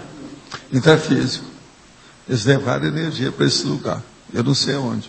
É o tal negócio de clarividência viajosa, você não fica sabendo às vezes com detalhe, né? Eu queria saber pelo menos o idioma, o que é que estava falando, que tipo de fábrica que é aquela. Agora, pelas máquinas, aqueles negócios enormes, eu não sei o que. Eu pensei depois agora, né, aqui comigo, se era algum processo de carro, mas eu não acho que não seja, não. É diferente. Tem mais detalhes. Porque carro é um negócio grande, você vê logo, né? As peças dele. E isso foi a hora que acalmou aqui, o campo. Aí a energia foi para lá, eu senti o negócio. Nunca se sabe, né, a assistência que foi feita aí. Alguma coisa aí de vocês. Trabalho aí de vocês. É o chefe aí, Oswaldo. É o líder da história. Nunca se sabe, né? Mas olha, vocês estão sentindo bem, Natália? Está tudo bem, né? Então, joia. Obrigado, hein?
uma sensação de que eu estava flutuando dentro de uma geleira, porque me deu um gelo no corpo inteiro e como a minha mente saiu do meu corpo. Eu conseguia ouvir minha respiração, meu batimento cardíaco, mas eu não estava.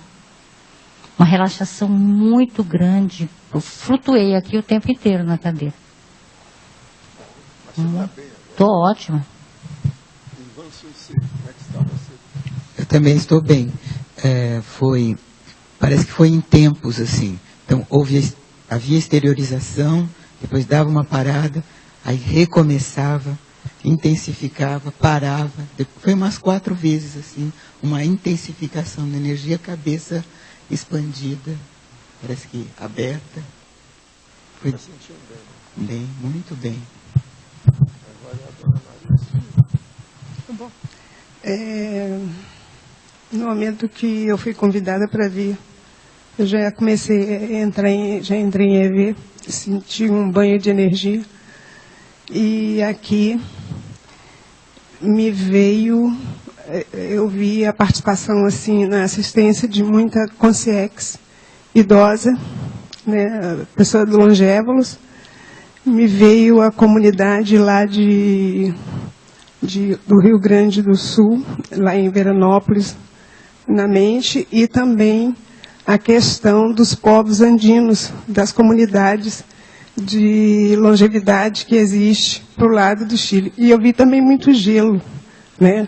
Justamente aquela região ali, Chile, Equador, onde existem essas comunidades, né? Senti também bastante energia no cardíaco e senti um processo de limpeza físico mesmo nos pulmões, né? Que eu estou saindo de uma gripe muito forte e acabei precisando tomar antibiótico, inclusive.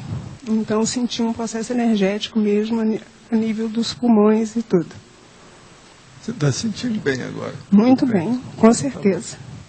Agora, vocês são todas 3 veteranas. Pois é, né? Entendo o riscado. Com açúcar até eu, assim é fácil fazer. Entendendo como é que é? Não é todo dia que a gente tem assim um trio de coroas. O trio de frente. Não é enterro não, mas está cheio de coroa. Tríplice, frente. A frente tríplice de experientes, alto nível. É positivo. Vocês notaram o campo, né? Como é que funciona, muito forte. Agora, a energia, ela é intermitente, muito forte. Sério? Eu também senti essa energia bem... Entra numa máquina aqui. E eu fiquei observando o que poderia ser o barulho extrafísico de todo o maquinário que tem, né, essa paratecnologia que existe nesses processos energéticos e o processo do nosso aparelho aqui, né? Então, por exemplo, agora está bem distante aqui e no momento estava muito intenso aqui desse lado. O barulho de máquinas funcionando. Eu observei isso. Já que estamos falando de coroa, né? Foi para coroar o verbete que eu fui intimada a concluir hoje, né? Foi, então é isso. Tenho que entregar até às 23h59.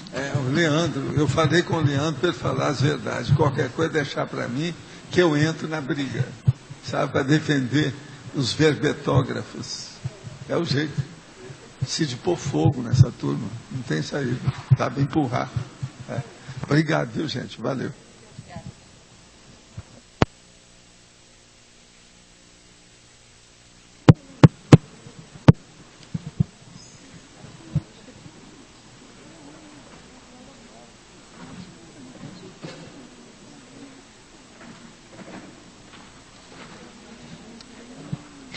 Professor, eu queria saber como se dá esse processo.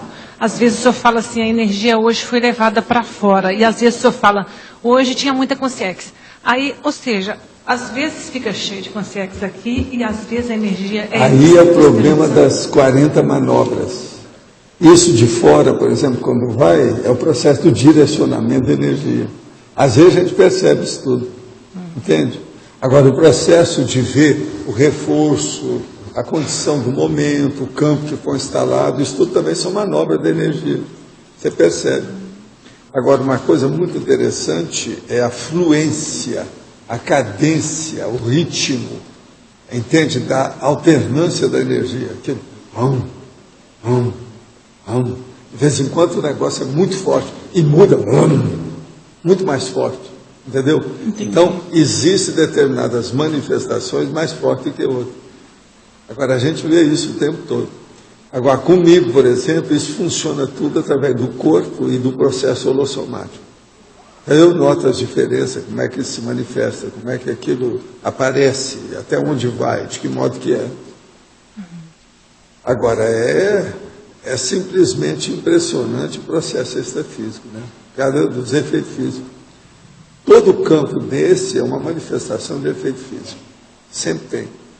Agora, a intensidade do campo depende da intensidade de efeito físico. O processo aí é ectoplásmico. Quanto que é que houve? Entende?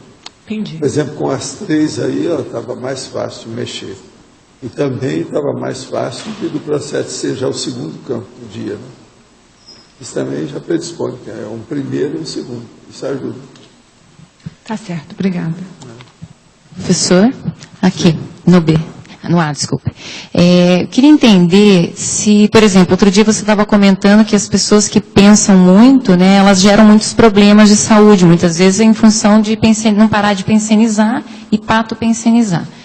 Eu queria entender essa condição da mente fria, se ela é uma condição que o que causa, né, seria a cosmoética da pessoa, ou se tem a ver também com a questão do autodomínio, do autocontrole, ou, enfim, que variáveis que interferem aí?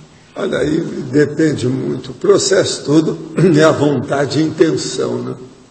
É o que ocorre mais. Se a intenção é boa, a tendência é a pessoa caminhar para uma cabeça fria, tranquila, pacífica, pacificada. Agora, se a intenção é ruim, ela já é patológica em si mesma, é uma cabeça quente o tempo todo, aquilo não muda, vai piorando. Entende? Mas aí tem 1001 fatores que interferem nisso, né? Há períodos que a pessoa fica pior, há períodos que às vezes ela melhora. Agora, tudo depende da intencionalidade, o esforço que a pessoa faz para manter isso ou não. Então, é difícil ver isso aí, porque é o micro-universo da consciência todo, né? Está funcionando nisso. Não é fácil. Agora, por exemplo, uma pessoa com a cabeça quente, ela não tem muita capacidade de discernir o que é o melhor daquilo que é o pior. A tendência dela é caminhar para a entropia, para o processo do conflito, para o desequilíbrio, para o desvio. Então, o que a gente tem que ver é isso.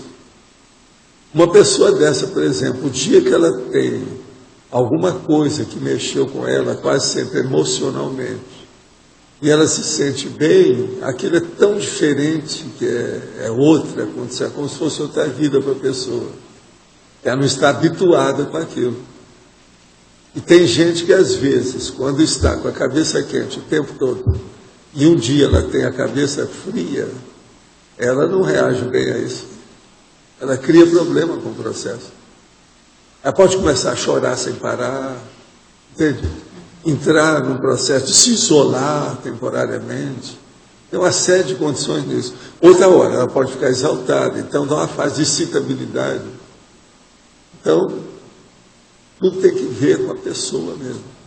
Agora, o primeiro passo para a pessoa que tem cabeça quente virar cabeça fria seria, então, a intenção que você coloca? Primeiro a intenção, ver a pensionização dela, não pensar mal das coisas, depurar o nível do pensamento, fazer uma higiene mental, consciencial da situação. Entende? É uma profilaxia, uma prevenção. É o único jeito que tem para melhorar. Agora, as pessoas podem melhorar muito de uma hora para outra, nisso tudo. Tudo isso é possível, essa melhoria pode ocorrer. Porque se a intenção melhora, tudo melhora com ela, né? Agora, a primeira modificação que tem é a pensenidade da pessoa, pensenização. É o modo de raciocinar. Tem gente, por exemplo, que é muito pessimista. Esses sempre vão ter a cabeça quente. O pessimismo é um negócio difícil. Entende? Porque a pessoa está sempre vendo o pior. E ela atrai o pior. Ela puxa para si. Há sempre um revertério permanente em cima dela. Então é necessário, a primeira coisa, é fazer higiene mental. Pensar bem da situação. Ninguém veio aqui para sofrer. Isso é coisa de religião. Nós não pensamos assim. A pessoa veio para ter uma vida tranquila, feliz, modo que ela gosta, ela se adaptar bem às coisas. Então isso é sério. Agora, a gente aqui, a situação é tão precária nesse hospitalão, se a gente falar que a gente é muito feliz, qualquer coisa, cria problema. Isso é negativo. Tem que ir com calma. Você tem que mostrar que você tem tranquilidade. Isso aí ajuda porque dá um exemplo. Agora, está expondo isso demais é um problemão. Então, veja, a própria cabeça fria tem que mostrar um certo tempero na temperatura. Ficar amorfa, às vezes, é o jeito. Pela situação de convívio. É uma saída. Tá certo? Agora, gente, o que ficou mal parado aí nessa questão toda? Teve mais alguma coisa aí? Pode falar.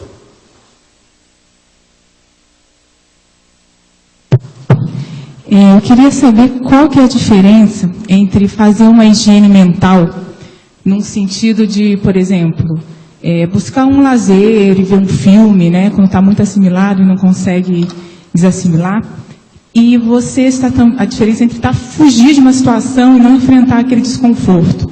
Quais são as variáveis que a gente deve analisar para ferir? Isso é fazer uma reflexão, para esfriar a cabeça.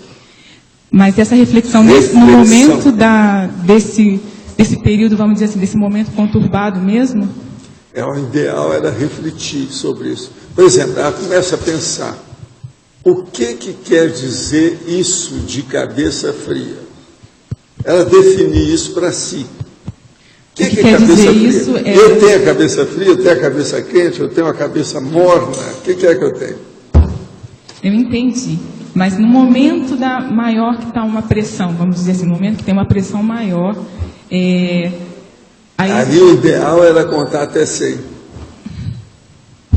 Isso é o melhor que ela pode fazer. Antigamente eu só ia contar até 10. Hoje eu já estou falando para contar até 100. Sabe, intensificaram aí a técnica.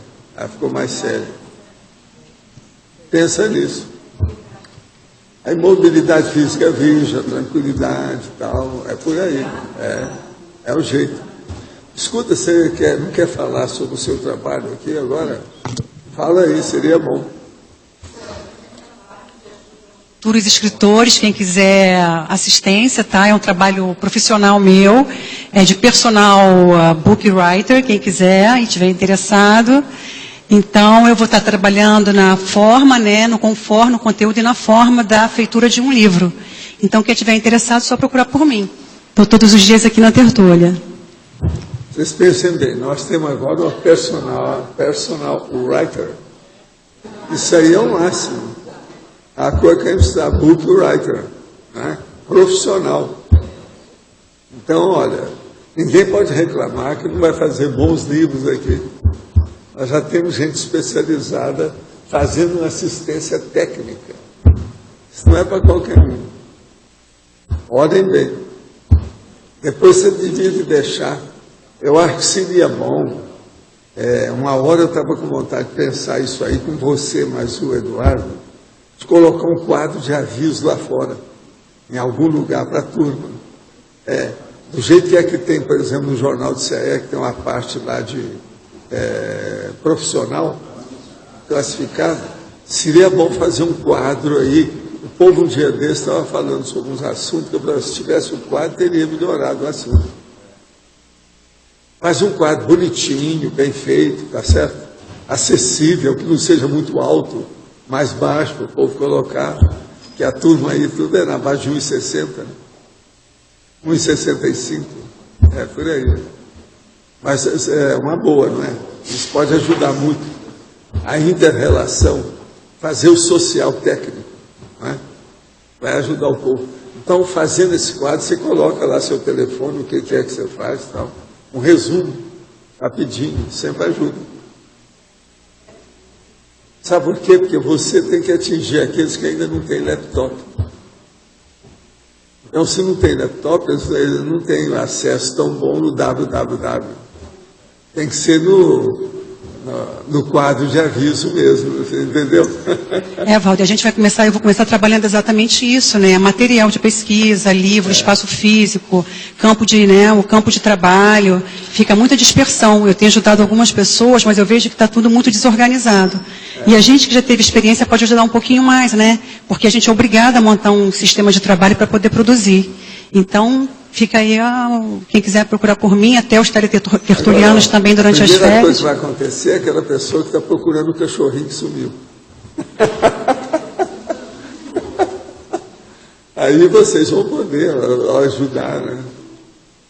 Sumiu o cachorrinho, então, precisa de colocar lá, põe a foto dele e tal. E o nome é fulano, não é isso? Dá um jeito, sempre ajuda. Agora, outra coisa também, é capaz de aparecer alguém que esteja, estou procurando uma dupla evolutiva, não é isso? Agora, a minha Proex é sobre isso assim, já vai abrir um jeito. Sabe lá, se isso não funciona, tudo é possível. Vamos aguardar para ver o resultado, né, da situação. É importante. Uma outra coisa, de vez em quando você faz lá um aviso dos seus cursos lá da Apex, mas de uma maneira assim, violenta, para chamar a atenção. Um olho grande, chamando a atenção. Opa, o que é isso? Todo mundo vai ler o que é. A sua Proex, o tio Sam. O Urubu observa bem o que você está fazendo. Qual a sua ideia para fazer amanhã cedo? Uma coisa assim, bem taxativa. Isso aí pode ajudar também a tudo. Uma outra coisa, reduzindo aqui os nossos comerciais. Eles podem passar para lá, para o quadro de aviso. É isso? Vamos pensar. Agora, um quadro de aviso, assim, suave, né? Bem feito esteticamente, pode ajudar muito. Eu confio em vocês. Tá certo? Então, os nossos comerciais, por favor. Obrigado. As pontuações de hoje, 89 assinaturas presentes, 12 perguntas, 25 perguntas online, 45 votos presenciais e 3 votos online. Hoje teremos os recados do Ivo sobre o Seminário de Pesquisa Consciencioterápica, a AMI sobre o 2º Congresso Internacional de Verponologia, o Leandro sobre verbetes, o Amin sobre a Escola do Parapsiquismo e Acoplamentário, o Marcos Dung sobre o Cine Clube. Antes, com vocês aqui o Leandro sobre o recado da equipe de transmissão. Para a gente reforçar o pedido que a gente já fez antes, do pessoal evitar de passar em frente às câmeras, tá? Onde tem as letras A, B, C e D, são câmeras posicionadas, e está acontecendo muito da pessoa entrar por um lado e cruzar todo e passa na frente da câmera, às vezes que a gente está usando em cima do professor Valdo, e daí atrapalha a filmagem, tá? Só para procurar estar mais atento e evitar, quando tiver que cruzar, dá a volta, né? Vai pelo outro lado, tá bom? Obrigado. Pessoal, gostaria de convidar a todos para o Seminário de Pesquisa Consciencioterápica, que vai ocorrer no dia 28 de novembro, às 15 horas, no campus da OIC. Nós vamos ter a apresentação da professora Gláucia Menezes, voluntária da OIC, consciencioterapeuta e médica, que vai falar sobre autoconfiança. E também da professora Fabiana Carvalho, agendadora da OIC e fisioterapeuta, que vai falar sobre superação das dificuldades na autoexposição. Repetindo, dia 28, às 15 horas, no campus da OIC. Estejam todos convidados. O evento é gratuito. Boa tarde. O meu convite a todos é para participarem do 2º Congresso Internacional de Verponologia, que vai ocorrer aqui no CAEC no ano que vem. No momento, nós estamos na fase da chamada de trabalhos, que se encerra em 28 de fevereiro de 2011. O que quer dizer que ainda temos vários meses, o que dá tempo para a gente estar olhando para as nossas pesquisas, avaliando se temos verpões ali, nos apropriando de nossas verpões e escrevendo um artigo para ser apresentado depois nessa jornada. Se por acaso você não recebeu a chamada de trabalhos, ela foi enviada para todo o e-mail list do CAEC, mas às vezes a gente esquece, né, de atualizar nosso e-mail e a gente acaba não recebendo a informação. Se por acaso isso aconteceu com você, nós temos cópia da chamada de trabalhos na recepção e também vocês podem mandar um e-mail aqui para o CAEC, eventocientifico@caec.org, ou então verponologia2011@gmail.com. E nós teremos o maior prazer de estarmos mandando a chamada de trabalhos. Como é internacional, gente, tem em inglês e espanhol também. Então, se você só fala uma dessas línguas, não se acanhe. Trabalhos em espanhol e inglês serão também muito bem-vindos. Obrigada e até lá.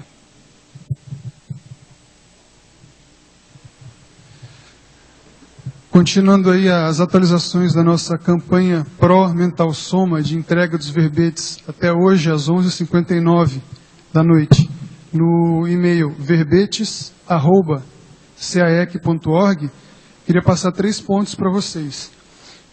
Um deles é que algumas pessoas, alguns verbetógrafos já têm procurado a gente querendo fazer o famoso negocinho, né?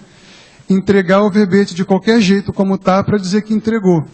A gente vai olhar esses verbetes e vai ver que eles não estão prontos. A gente vai ter que devolver para a pessoa e a pessoa vai continuar com o nome na lista e ainda vai gerar um trabalho adicional para a gente. Então, assim, entreguem o verbete se ele estiver pronto.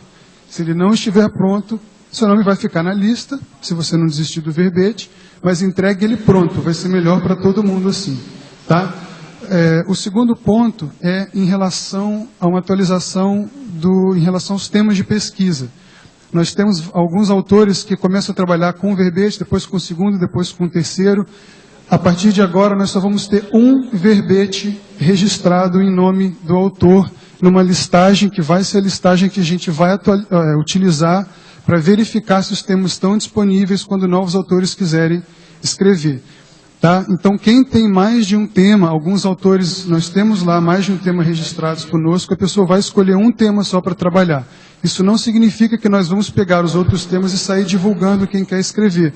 Mas, se alguém quiser escrever, vir procurar a gente e o tema não é o tema escolhido pelo autor naquele momento, a gente vai disponibilizar.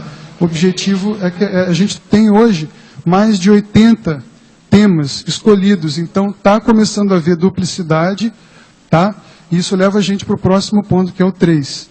Pessoal, se você está escrevendo verbete e a gente não tem esse tema registrado com a gente, passa esse tema para a gente, porque ele não vai ser publicado se você entregar e já tiver outro autor escrevendo que está com o tema registrado. Tá? Então, a gente conversou hoje com o professor Valdo, a gente combinou que agora todos os temas vão ser, para aprovação, eles vão passar diretamente pela gente da equipe. Então, vocês me procurem, tá? Para a gente ver se aquele tema está disponível, daí sim nós conversamos com o professor Valdo para liberar o tema. Já estão ocorrendo casos de pessoas entregando verbetes com nome igual junto. Isso daí cria uma situação chata para todo mundo e não tem necessidade. Tá bom? Obrigado.